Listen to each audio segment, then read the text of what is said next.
Well, NBA teams had their eyes set on the 2022 free agency class for quite some time, in large part due to Chicago Bulls guard Zach Lavine being available. He was one of the guys that could have outright signed with a new team. You didn't have to negotiate with Chicago. If you wanted Zach, all you had to do was negotiate with Lavine. In the midst of his last contract with the Bulls, there had been rumblings that Zach was unhappy in Chicago, and many thought if any all-star caliber guy was going to leave their current team, Zach would have been atop their list. Chicago and Zach had been pretty quiet about their negotiations. Zach, up until last season, had expressed his concerns with the organization. But the Chicago Bulls switched it up in the 2021 offseason. They spent some bread. They brought in Alonzo Ball. They brought in Alex Caruso. And obviously the biggest elephant in the room, the Bulls went and got Demar Derozan. And many of us thought DeMar was on the back end of his prime. His better days were behind him. We were wrong. You put DeMar in Chicago. I believe that is a big piece to Zach Lavine agreeing to a new deal this past offseason to stay in Chicago. 5 years, $215 million is the number he gets paid from the team that he had played his heart out for pretty much most of his career since he came over from Minnesota. Zach Lavine and Chicago are now long-term partners. And if you're a Bulls fan, you think, okay, we got our two nucleus pieces. Now we just got to find the right pieces to put around Zach and DeMar.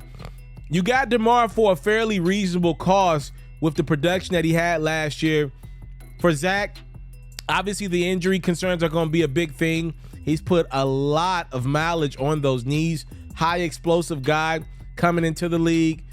We'll see how he ages. Bulls lock up their guy.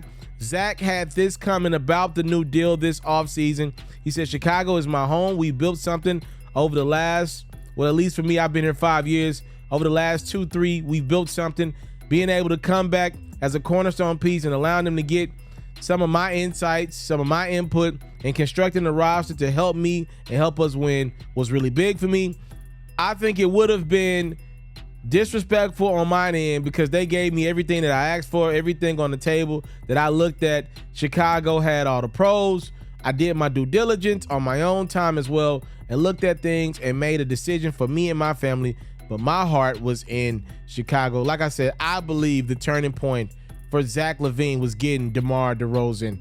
I mean, DeMar just allows Zach to kind of step back down the stretch. Rosen can make those big-time clutch buckets for the Bulls.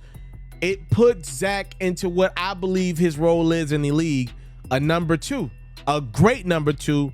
But if DeMar's going to continue to ball like he did last year, it is number two for Zach, and I think he's comfortable with that.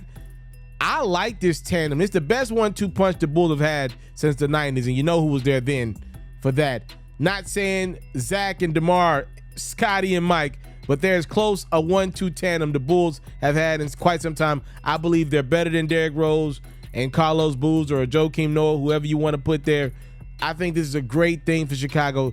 Again, they just got to find the right pieces to put around these two all-stars, all right? Let me know what you think about the Bulls locking up Zach Lavine for the long term. Do you believe they should have let him walk? Should they went elsewhere? Do you think Zach's making the wrong move? Do you believe the Bulls peaked last year? They did get eliminated pretty easily by the Milwaukee Bucks in the first round. Let me know what you think on this new 5-year, $215. That's a lot of money. $1 million new deal for Zach Lavine with the Bulls.